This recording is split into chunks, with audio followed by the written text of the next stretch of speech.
Everyone says how horrible it will be to renovate or build your house. We're here to say it doesn't have to be that way. Join 3 seasoned architects as they interview homeowners who recently completed a large project and ask them one simple question. What do you know now that you wish you knew before you started? Welcome to Home, the Second Story podcast. Hi, and welcome to Home, the Second Story. We're 3 residential architects sharing real conversations with homeowners who've taken on a custom home or renovation project. If you haven't already, check out our first episode to hear more about us and why we're doing this. I am Taylor Davis from TPD Architecture and Design in Birmingham, Alabama. I'm Marilyn Modinger from Runcible Studios, located in Boston, Massachusetts, and Lancaster, Pennsylvania. And I am Sherry Scott with Springhouse Architects in Cincinnati, Ohio. Today, we are joined by Scott Choppin from Long Beach, California. Hi, Scott. Hi. Good morning, Sherry. Thanks for being here. Thank you. I'm going to ask you 5 quick questions just to kind of get the lay of the land and see what we're going to be talking about. So first of all, where is your project located? So this is our personal residence. It's also in Long Beach, California, in a neighborhood called Belmont Park, which would be at the south end of LA County, at the Orange County border. The neighborhood locally is called Belmont Shore in Naples Island. And what was the project? A new build or an addition, renovation? It was a new build, although as Marilyn and I talked about, we actually lived in the original house that we bought from the first owner who built it in the 40s, and then we scraped it and rebuilt it. Oh, okay. How long did you live in that house? Before or after? Before.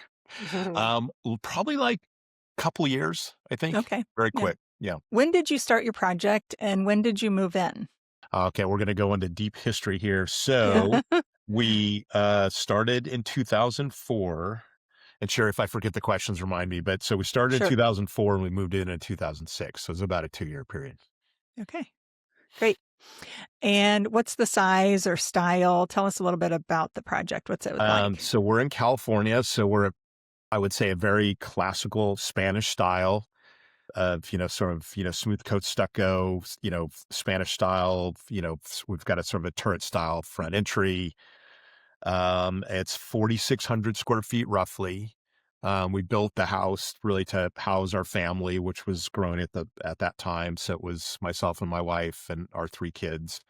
And so for virtually in its entire life, it's been a family house and, still is even to this day. And there are a lot of different ways to work with an architect from, just buying plans or design offline all the way through full services and construction administration. How or did you work with an architect on this project? Yeah, we actually did work with an architect, a local guy. In fact, he's still active today.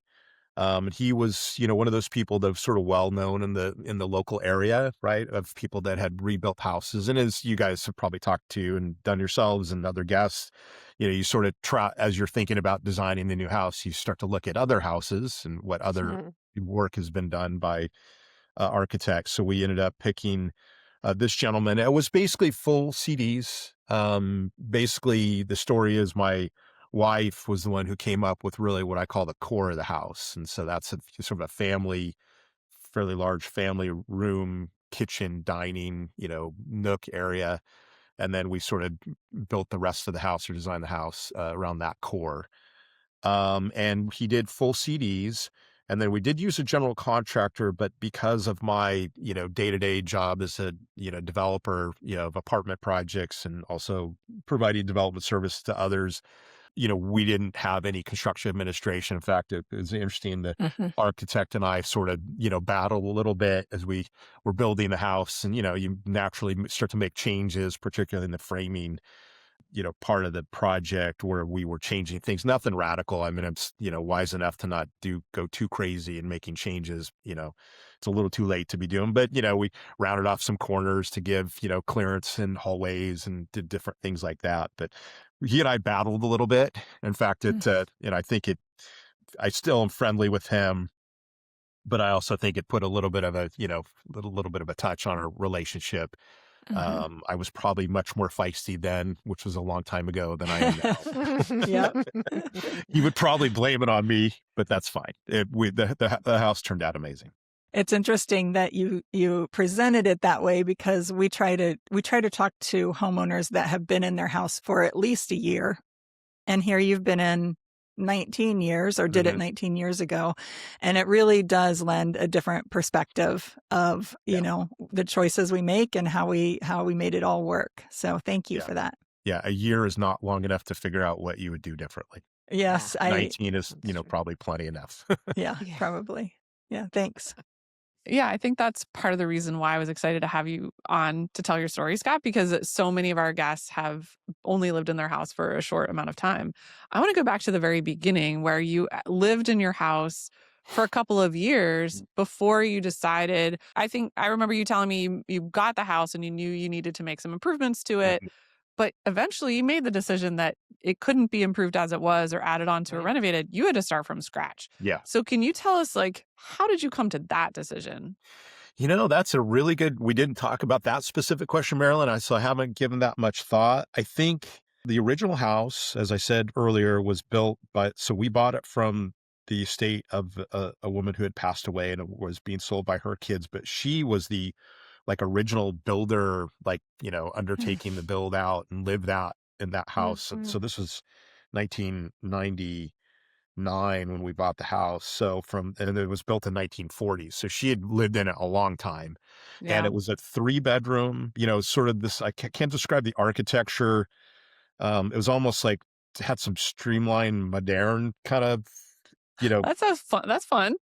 but just very slightly, like a couple things, like there was a little, sort of cover on the front porch that had a rounded corner and a Right. pole, and like the molding on the, the fascia on the cover was that way, but that was like the only part of the house. There's a couple other curved parts of the house. I think at the end of the day, what I would say was a 3-bedroom, 1-bath house. And the 3 bedrooms, I think, would have been fine. But, we knew at this point, in fact, we had by that time 2 kids and even a third on the way. And so we knew that we were going to need, 4 bedrooms, minimally. And the house was just not one that, in fact, I remember spending almost the entire time that we lived there trying to figure out how, like, we could expand this house from a Yeah. Yeah. remodel Yeah. standpoint. And it was it's like on a 5,000 square foot lot. So it's like, I think it was like 13 or 1,400 square feet on 5,000. So I had a really nice front yard, really nice backyard, typical California, alley in the back, detached 2-car garage, just, same era as the house. And there's no way to really like figure, like, you could add a second story, but by the time, in my mind, at least as a developer, you're going to do that, then you're going so radically changing. And Yeah. the construction, obviously, whatever the structural upgrades would be to put a second floor on it. I mean, that thing was just going to be, Swiss cheese, basically. And so, I know my wife and I went through, sort of several iterations. So I think it was just at this point in time, even when she did that core drawing, I mean, that core space that she designed was probably 2/3 of the house, the original house, as far as Yeah. the square footage of Mhm. that room, of that family space. And so by the time you start to think about that, you're like, there's no way. I think what you're expressing here is something. So, when we meet with clients, a lot of times they are in the throes of trying to make that decision. Do I stay? Do I Mhm. stay and renovate? Do I build new? Do I build something that I'm going to tear down? Like, trying to make those decisions is really hard. And you highlighted a couple of things from your own experience that led you to understand. I mean, the vast majority of homeowners are not coming to this process with Mhm. that level of understanding of, like, Yeah. hey, if you're going to do a second story, just like demolish it and start over. Right. You're going to get more of what you want. Yeah, I So, was certainly very comfortable with scrape and new construct, which I could yeah. imagine a lot of people wouldn't be. Well, and you probably got a lot more of what you wanted, and it was more cost effective in the end to actually, which sort Yeah. of feels counterintuitive, right? Like, starting from scratch seems like it might be more expensive or take more time, but Yeah. that's not the way it is, though. Yeah. Plus, I mean, I think, you guys know better than me as architects, but, there's just limiting factors when you have to use the Yeah. old footprint. I mean, maybe push out the edges and that kind of thing, but you're hemmed in to some degree, but by that. And then you say, do you extend the foundation and, whatever you Right. would do to, like, sort of make the footprint, better than what it was originally.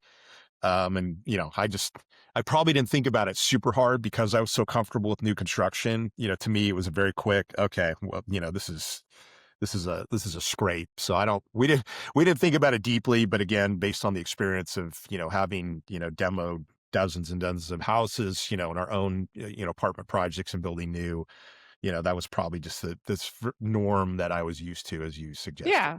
Yeah. Certainly. And it made sense. Well, Yeah. let's talk about the design process a little bit. I mean, you've mentioned that during the construction process or at different times, like you and the architect may have butted heads a little bit. Mhm. That's fine. None of us are scared of that. We can talk about that a little bit.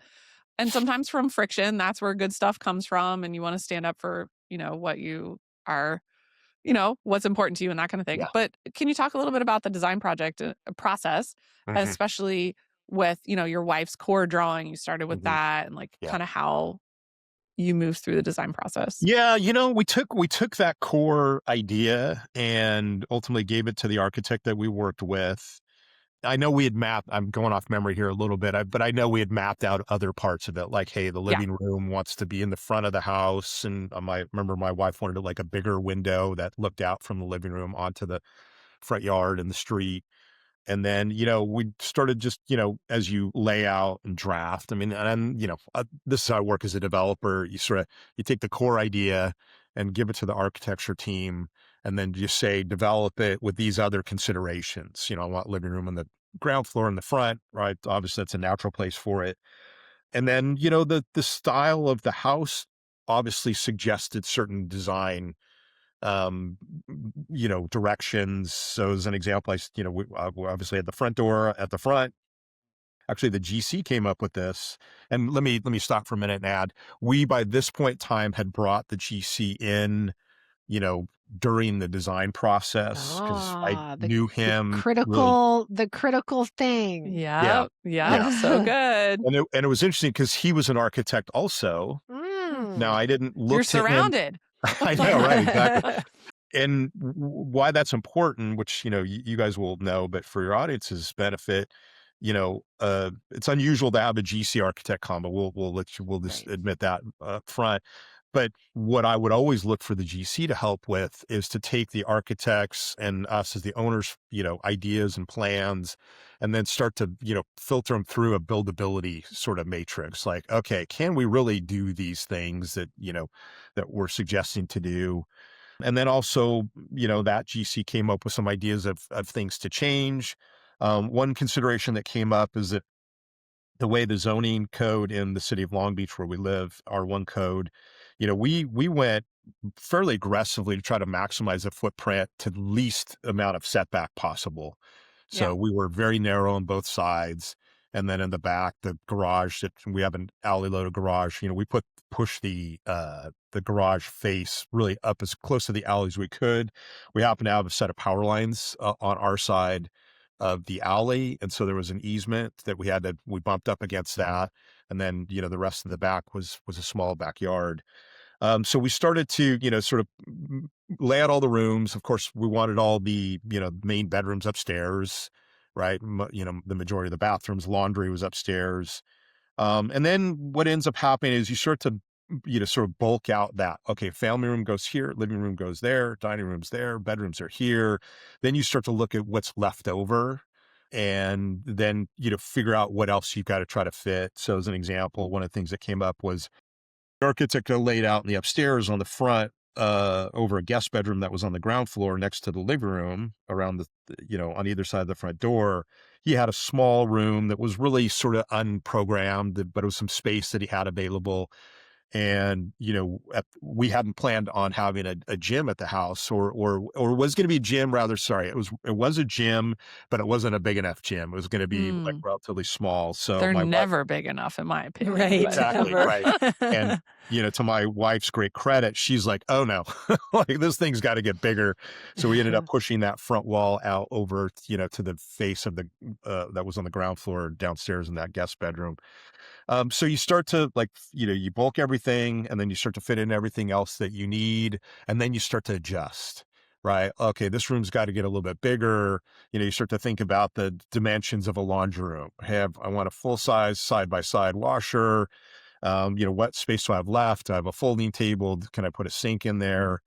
You start to think about, bathroom layouts. Of course, this is when you're getting into, am I going to have a shower enclosure, or I'm going to have a tub? What size tub is it going to be? And so I think, and you guys, you do this naturally, but, it's sort of like a hierarchy of, That's right. You move through. Yeah. yeah, right. Like it's the big stuff first, then the little stuff, and then the tweaks is put Yeah. it in layman's terms.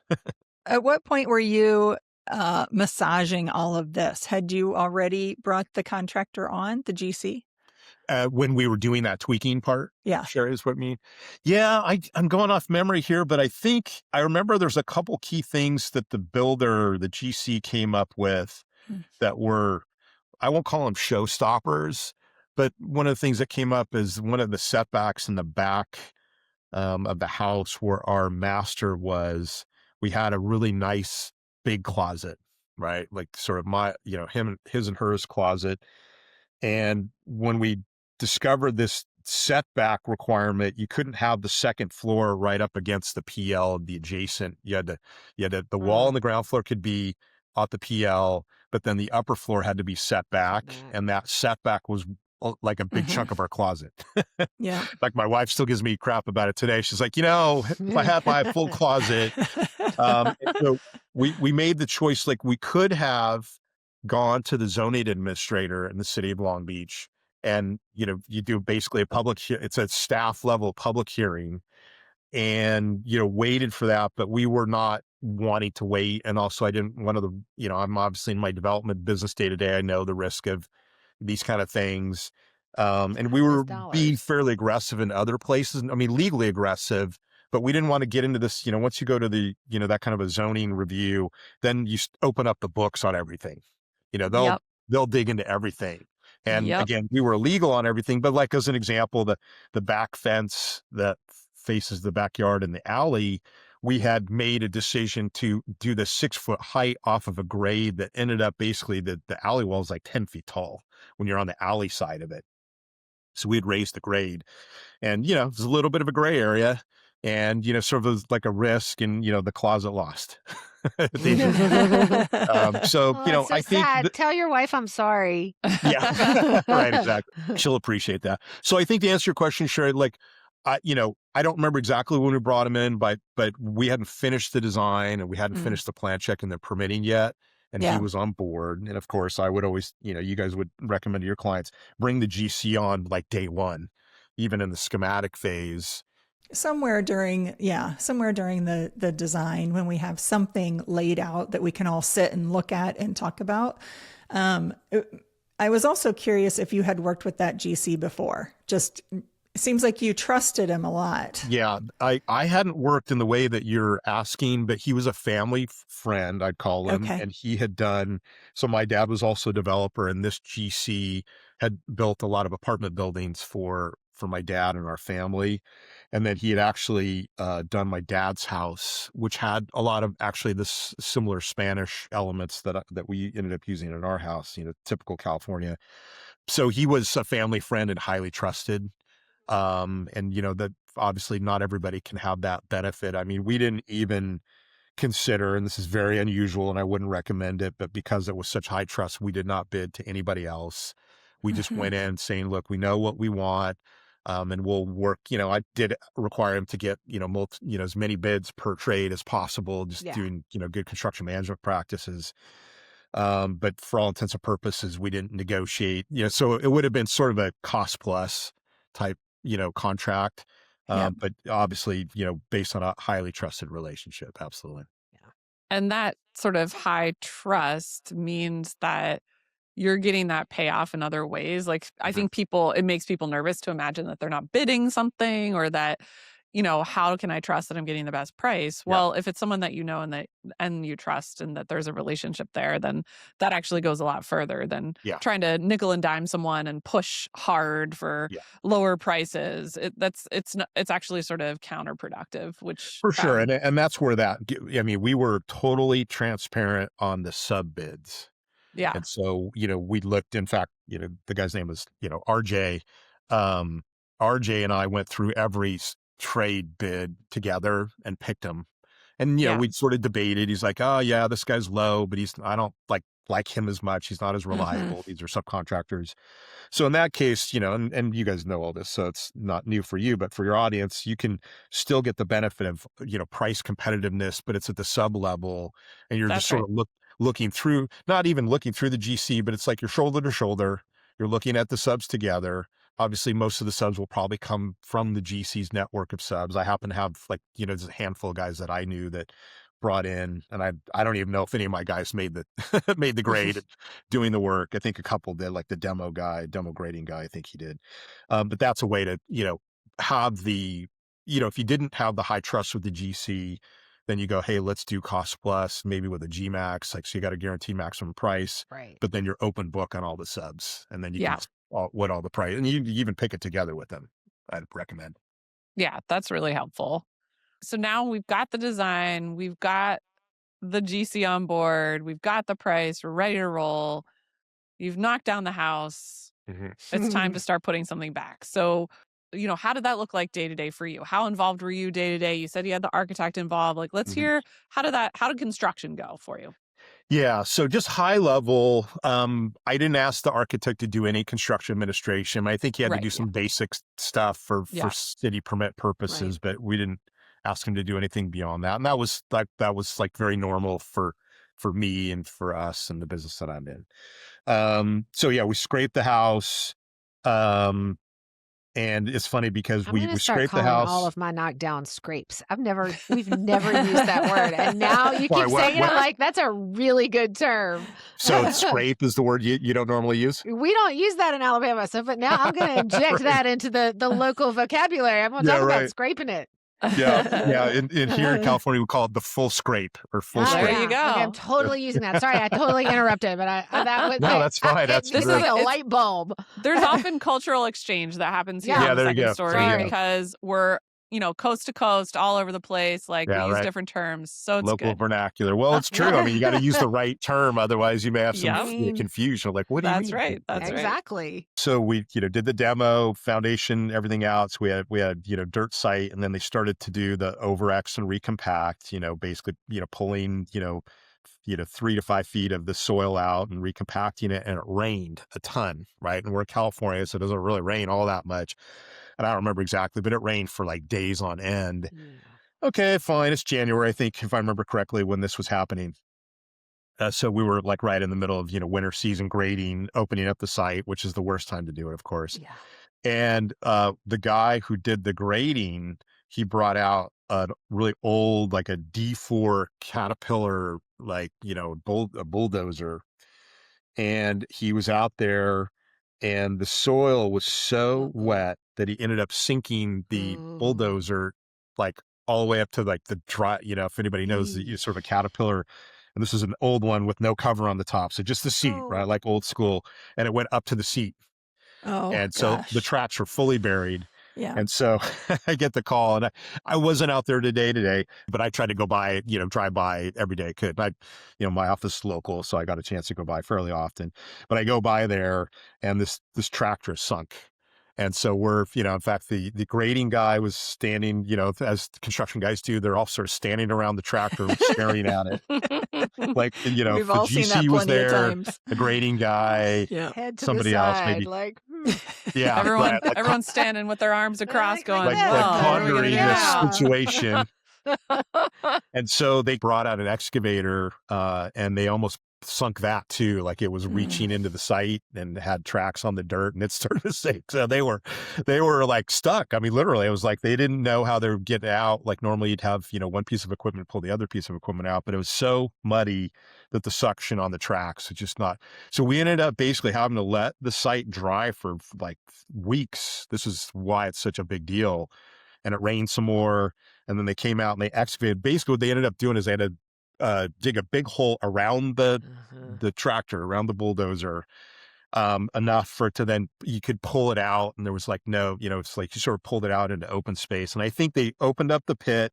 It rained a bunch. In fact, I have pictures. It was such a big pit, guys, and it had so much rain that I could actually skip rocks in my, pond on my site. And this is only a 5,000 square foot lot. So it's like not a big lot, but that was sort of cool. My little kids were out there. And then they Cool in basically, retrospect. Cool.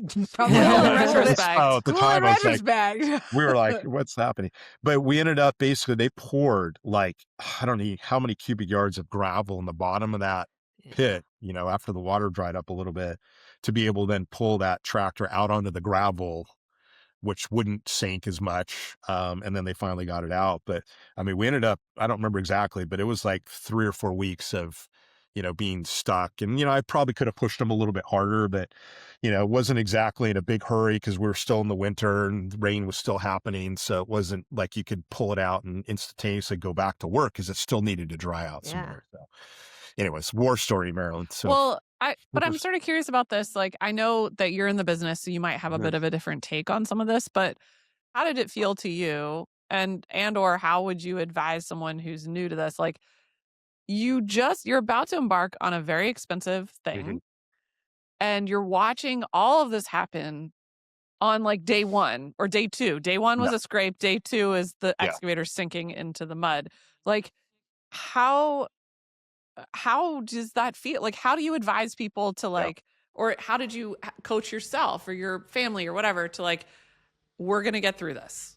Like, how do you keep your enthusiasm up? Yeah, it's a great question. I really appreciate that. I will first sit the caveat for me is like in being in the development business, we ran into this stuff all the time. So you're used to it. I was like used to it, Right. but I, try to put my cap on of somebody who's not as experienced or has no experience in it. Look, I think everybody's always in a hurry, as an owner, somebody whose house is going to be built. Cause we had moved out and we rented a house down on Naples Island. So we were cool, but the house was tiny and, we ended up being there 2 years, a little longer than we thought. But I think you have to basically, if you pick the right construction team, obviously there's a certain amount of trust that you have to lend to them. And I know that's not always easy, right? I think inherently there's a lot of distrust between owners and general contractors. It's inherent in the business. And part of it is you just talk to them, you go, hey, what's your plan? Like, what are you doing? Like, and they'll say whatever they say. And some of it you may understand. And this is probably where it'd be great for like, we didn't do this, but great to have the architect come with you and observe the situation and be, like help that, like more experience and say, look, we've seen this before, it rained for 8 days straight. We have a high water table in the neighborhood, water's at like 4 or 5 feet. So it's really easy to, totally saturate the soil. In that particular instance is what I think about. And then, I think, I would always advise people to just try to check around for other people that they know, maybe friends or family that have gone through a build out of a house or somehow in the construction industry or have even adjacency to it and call them in. I'm not a grading guy.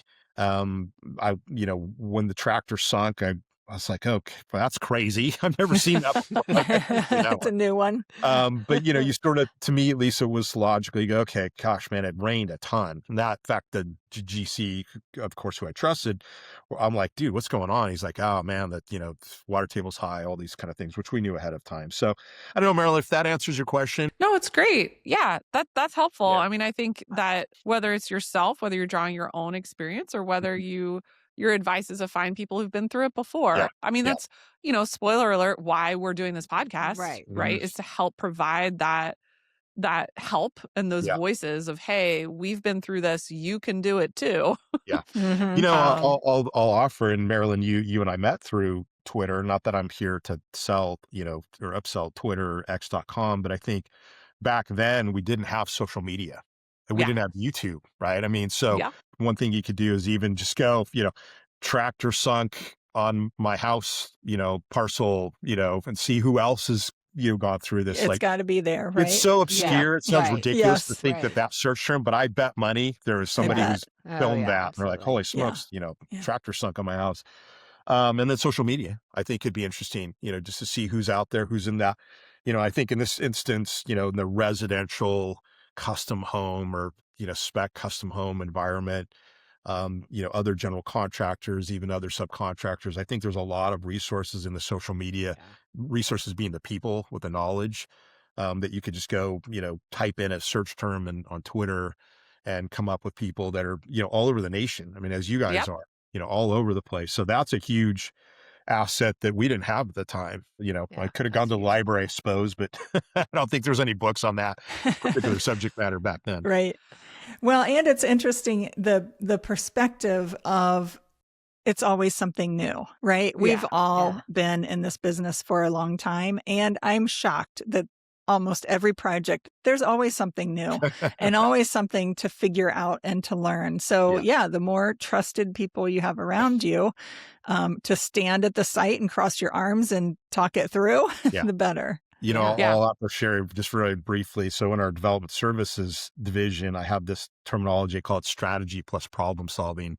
And I always say real estate projects, including houses, have to have a good strategy. Like, what's the product type and does it fit for our use and all those kind of things. But my dad and I had this conversation over beers. This is like a couple of years ago. And we're like, really real estate and construction is all problem solving, or a lot of problem solving, I said. And then we thought about it and I go, oh, it's like 100% problem solving. Right. I was like, okay, yeah, that's it. And then I said, okay, you got to have a good strategy and combination. So, for your listeners, I think, if you're oriented around that, even you as the owner are, whatever, challenged and responsible to some degree for problem solving. You'll have a team, GC, architect, friends, family, other people that are part of that problem solving. But I think if you approach it that it just will happen, it's okay. We'll figure a way out. I mean, nobody building a house, particularly a single family home. I mean, as you said, Sherry, there's lots of new stuff, but it probably is variations on a theme of other stuff that's happened. Maybe it wasn't a sunk tractor, but it was something else kind of thing in that same vein of, I can't drive a tractor on the site because it's too wet. There's probably nothing that hasn't been solved in the world of, residential construction.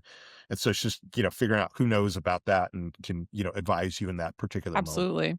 You said something about solutions, problem solving. And I think a lot of times homeowners are so focused on the solution and the end game that they forget that the solving is the process that has to happen in the interim. And that's the hard part. And so I think for a lot of homeowners, they hit the ground, they scrape and they're ready to break ground and they're doing all the stuff. And then they're immediately looking at their kitchen, or they think that's what they're immediately going to be looking at. So I think when you talk that way, or when you use that language of strategy plus problem solving, particularly around construction, that helps emphasize that there is a process associated with this. And you can't get from scraping the ground to the beautiful kitchen without some hiccups in between. Absolutely. When we all want the immediate solution. I mean, that's human nature. It's like, look, just get it done, please. I don't want to be delayed. And again, back to this trust thing.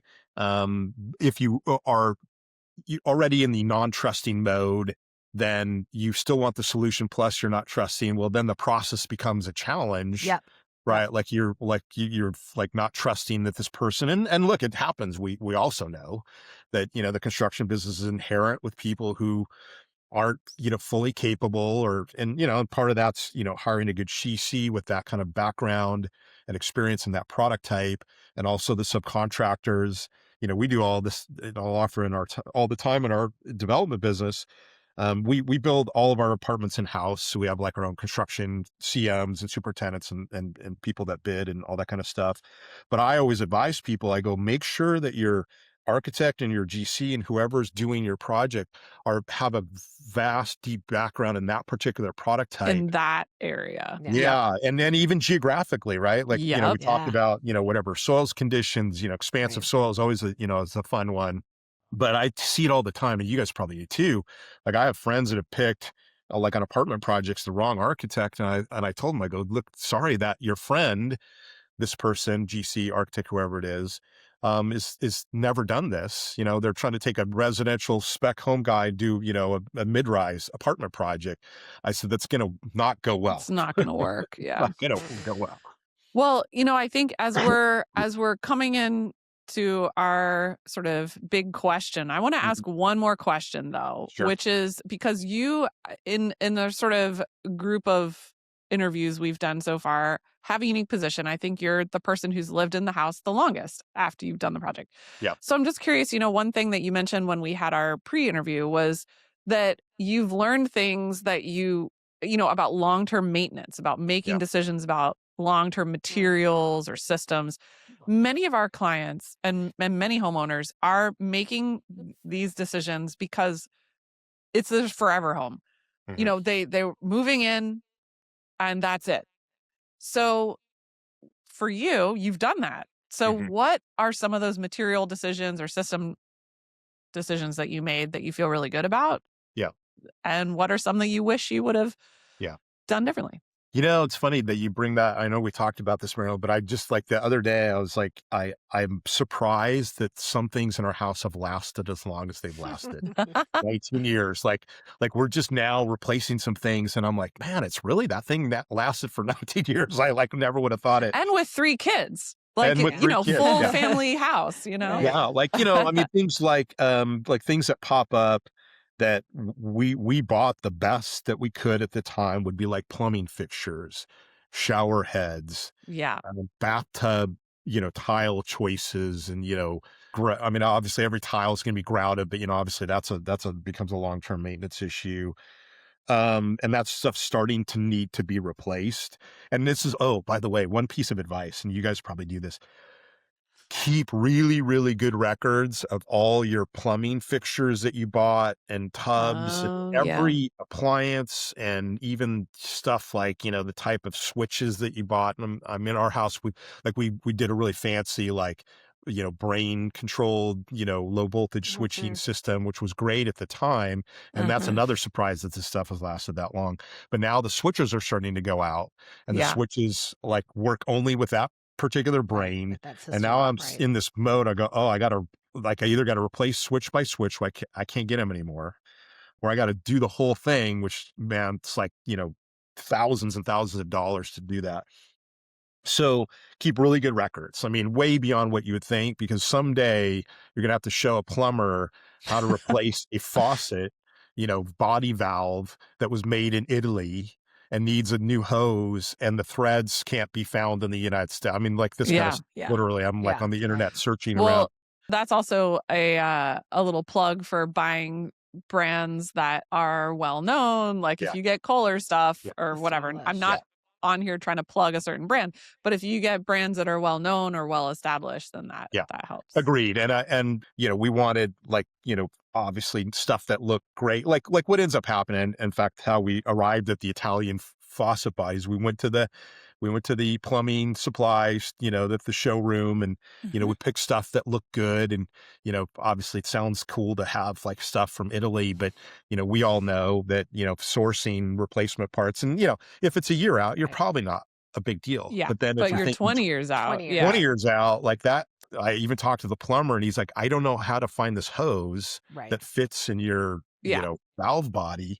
And so I went and found it, after a lot of research. But so definitely name brand stuff is going to be much more, parts availability, more plumbers will be used to fixing it and know how to maintain it. And I've seen not the off-brand from Amazon that no one's ever heard of. Yeah, right. Now, today, this is notable. I'm glad you brought it up. Obviously, we would be getting a lot more stuff from China, where back then in 2006, that was, a rarity, right? Yes. I can't think of a single thing that we bought that I could, draw a line and say this was manufactured in China. Probably maybe parts of it were, but nothing is as pervasive it is now. So certainly do that. And then other materials, flooring is always an interesting issue, right? How long does it last? Yep. With 3 kids, I mean, our floors just got beat, and they've lasted fairly well. We ended up having, one thing, Marilyn, you and I talked about, but, after living in a house for a while, and this usually doesn't show up in the first year, but you start to think about, we did a lot of really cool double doors, really high-end wood doors with really fancy lock mechanisms going out on Juliet balconies. Yeah. And I think we talked about this, Marilyn. It's like, I would never do that again. One is that the doors never get open.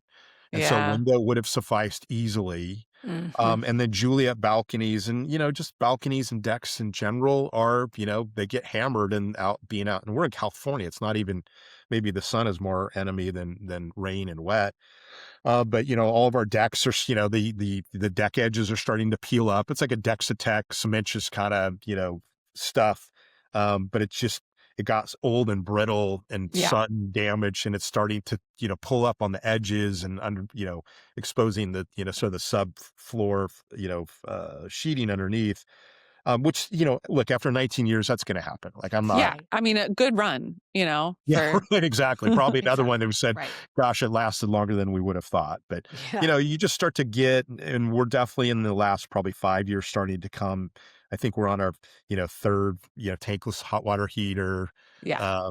Those kind of things, you just only last so long. Yeah. And that's fine. That's like normal. And, probably in the old days, we would have materials last longer just because of the manufacturer, style and capabilities. I think new stuff today, we all know, is just doesn't last. Yeah. as It's long. just different. Yeah. Yeah. Different. Yeah. Well, our usual question is, knowing what you know now, what would you do differently? I feel like you've answered that in Yeah. spades. Yeah. So that's great. So I want to just wrap us up with our actual last question here that Mhm. we like to head out on, which is, even with all the excavator getting stuck and the Juliet balconies not being quite what you thought, what's something that every time you are in your house, you just love, even Mm. after all these years? Yeah, I think for us, the answer is, two answers, although they're related to the same thing. Is one is, we picked a very classic Spanish style exterior, which ended up being timeless. I mean, I Mm, couldn't have you sort of know it is, yeah. because obviously Right. Spanish architecture has been around, let's say, for hundreds of years, at Yep. least in California. But it still looks good. Yeah. Really, right? Like, I drive by the house and I go, "Oh, okay, that looks great." And then the other one is on the interior finishes. Um, we picked stuff that also was fairly and I give my wife all the credit for this, but color choices that were maybe more neutral. And I'm not meaning, we intended to be boring. But the flooring, I mean, gosh, we still have the same flooring. It's a dark, engineered wood flooring system, and it still looks great. And, That's awesome. maybe if we one day we'll change it out, and we'll go obviously into whatever is the more modern design. Wall colors have changed 2 or 3 times. They Or circle 2000s. back. Yeah. Yeah. Everybody's going Yeah, beige again. It's we all moved it. Yeah, we just went from beige wait- into like gray grayish, and white. Yep. Now we're back to beige. which you guys know probably better than me. So yeah. But I think, look, everybody has a different sort of design sensibility and style, and that's certainly, if you're building your own new house, that you should honor that. It's your house, you're going to live in it, and there'll be some things that you love and some things that you wish you had done differently. I think that's like one thing to just people to take away. Just that's normal. That's That's perfectly normal. logical. Yep. Nobody's perfect, and gosh, you'll be cranky at the GC because he did this one thing, and the architect did this, and gosh, really, would I did this thing, and gosh, I would have done differently. Yeah. That's very normal. And then I just think, try as best you can to think out, into the future longer than you might normally. Like, I think Right. most people would go, look, I just want to get in the house, like, immediately, it's whatever, a year out, 18 months out, depending on the time cycle of the construction. But then you go, what does this thing look like in 5 and 10 and 15 years? And then let that guide to some degree your material choices, harking Yep. back to the earlier question there. Amen. Great advice, Scott. Thank That's you. Yeah, super that's great advice. fantastic. Scott, I really, really appreciate all that wisdom that Yeah, you're able thank to you. share with our listeners. So, Lessons well learned.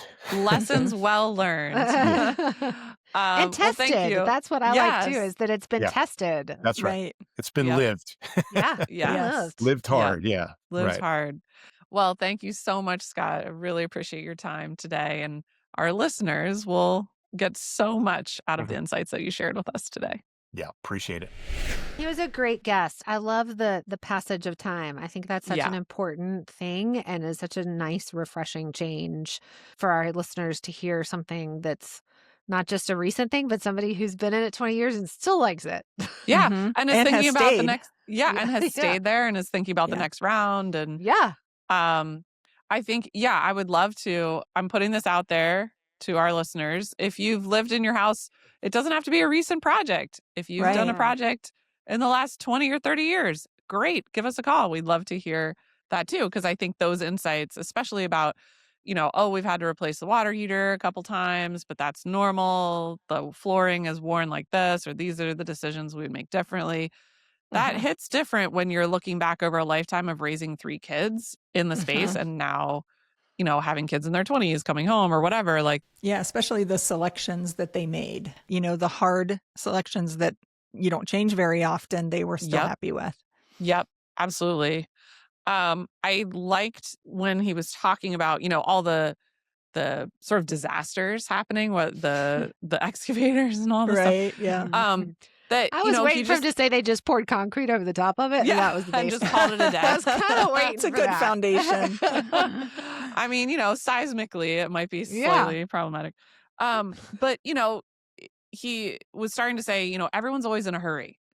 And there's this moment where when stuff is starting to really go crazy on a construction site. So when I used to be a project manager, my boss who trained me as a contractor used to say, there's not really any emergencies in construction. Like, is someone dead? Is something on fire? Like, that's everything else. Like, you need to act quickly and like with purpose, but take a minute, breathe. Everyone's always in a hurry. Just take a second. Let's see what's going on. Let's not get another excavator stuck. Let's think through this. And I thought that was good advice, to not be in a hurry. That part too about, and I said it during our talk with him, was the process versus the solution is really, really critical not to forget that it's not, you don't finish the drawings and all of a sudden like the truck rolls away and the curtain goes back and there you have your kitchen. Like, there are going to be some challenges and Some bumps. and some bumps, and having the expectation going in that those things are going to happen and that your team may not be running around with their heads on fire the same way you might feel they need to be. It's because they're processing it and they're working towards a solution and they're thinking about it. They're not ignoring it. They're working through it too. And unless you actually see them with their head, if they have their heads on fire, then maybe you can panic too. But until that point, I don't know that I would hit the panic button. I think it was around that same time that his advice, which I thought was excellent.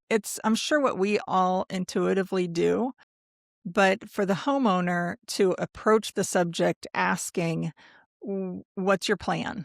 Yeah. Right? Instead of saying, this is wrong and this is wrong, and just reiterating all of the things that are wrong, which hopefully your contractor already knows. Yeah. Approach them with, okay, so what's our plan? And see if they have a plan, right? And then if it's a problem, you can keep talking about it. But very likely, you'll get one of 2 answers. One will be the plan and figure out a way out of it. Or number 2 is, let me talk to my people and find out, and I will get back with you. So that's a really good question. And I was just thinking about that for when we ask our homeowners when they're interviewing contractors and getting references. That's a really good question to ask a reference. What challenges did you have with your project and how did the contractor handle How'd they them? overcome it? It's a classic. How did they overcome it? Yeah. That's a really, really good question to ask when you're talking to other folks about who you want to work with for your build. I would highlight that with a giant star and underline and bold. Yeah, because there is no project that's going to be 100% smooth or fine or whatever. Ever. None. So that's not the expectation that we should be having. The expectation is when something started to go a little pear-shaped, how did the contractor react? Or how did, that's the real question. Yep. I mean, Scott obviously has a lot of experience given his, what he does for a living, but there's still, it's different when it's your personal house. It's different when It is, you're building it for your family and you're imagining like, this is where I'm going to raise my kids and this is where all this is happening. And I think that, we've heard it from our other guests who have been in the business or whatever, like so I just want to say this for homeowners, like if you are not in the business, don't worry. It's going to be a little scary. It's scary for people who are in the business. It's a little bit bumpy for everybody. So in a sense, don't worry about it. Everyone goes through it. Everyone feels these senses of panic or these whatever. We'll get through it. Everybody does. And I think that's an important thing to take away as well. The sense that there is the other side and you will get there, that it's Oh, what's from The Princess Bride? What's the swamp with the ROUSS's? The rodents of unusual size? What's the swamp? Oh my gosh. I Now know y'all gonna have to exactly cut what you're this talking all- about, but You I know don't what know I'm the name of talking it. about, and I can't remember the Yes. name of the swamp. The Everybody's got to go through dismal. the dismals, the Great Dismals, something like Well, that. that's a real swamp. Oh yeah, the Great Dismals is a Dismal real swamp. That's the Great Dismals. But there is a swamp in The Princess Bride. But nonetheless, you got to get through the swamp with the rodents of unusual size in order to get to the other side. That's right. Well, and I want to also say something, about Scott's story. So he was talking about working with an architect from the beginning, but not during CA because of his own experience at CA, meeting the construction phase. So he said, he chose not to work with an architect because he could handle that phase himself. He did say, though, it was in there that there were a couple of times when having an architect along the way could have been helpful. So I just want to, architect's prerogative to pull that little statement out and underline and say that even when you are a pro, it is helpful to still it's a role for a reason. It's a job we do for a reason. It doesn't mean that he can't do it, even if he's a pro. It just means that it's a whole other role for a reason. And it's not duplicative. I think that's another thing to sort of reiterate to homeowners, that a lot of times people think that if the contractor is there and they're meeting with the contractor, that having the architect on the site is just somebody else that they're paying for that's saying the same thing that they don't need to pay for. And that's your prerogative. I mean, that's fine. But the role in and of itself isn't duplicative. It's a third party on the site. It's somebody who's acting on your behalf. That's right. And is your representative in the field. And so I think that's an important distinction, and one I want to make clear to homeowners when they're talking to your architects. They're not trying to sell you on we want to do the same thing your GC is. We actually don't ever want to do the same thing your GC is. No, and that's not our role, and that's not. And also, our job. The architect is there to be an advocate, as you're describing, but also to help interpret what's going on. So when we're on the site and we're looking as an architect, when I'm walking the site and I'm seeing things, I'm like, oh, well, this looks like a total mess, but it's actually not a problem at all because I know exactly what they're up to. Where I look at something else and I'm like, that looks like a total mess, and it is a total mess, and we need to address that, right? So we have that experience to be able to do that. And I think that even if you have a lot of experience in the industry, like Scott does, it's still important to have someone who, no matter what, you can say, hey, can you take a look at that? Or what do you think about this? Or the contractor said this and that. Like, what do you think? Because his other point about working with a team who specializes in what you're doing, so on his professional side, he does workforce housing. He doesn't do custom individual residential housing. So it's very close, but it's still not the same thing. And having that team of people who specialize in what you're trying to do means you're going to get better results. 100%. And especially when it is your own personal project. I think that sometimes you have blinders on when it comes to your own project, and to have that person, whether that's the contractor or the architect or someone that you trust, that's gonna have your back. 100%.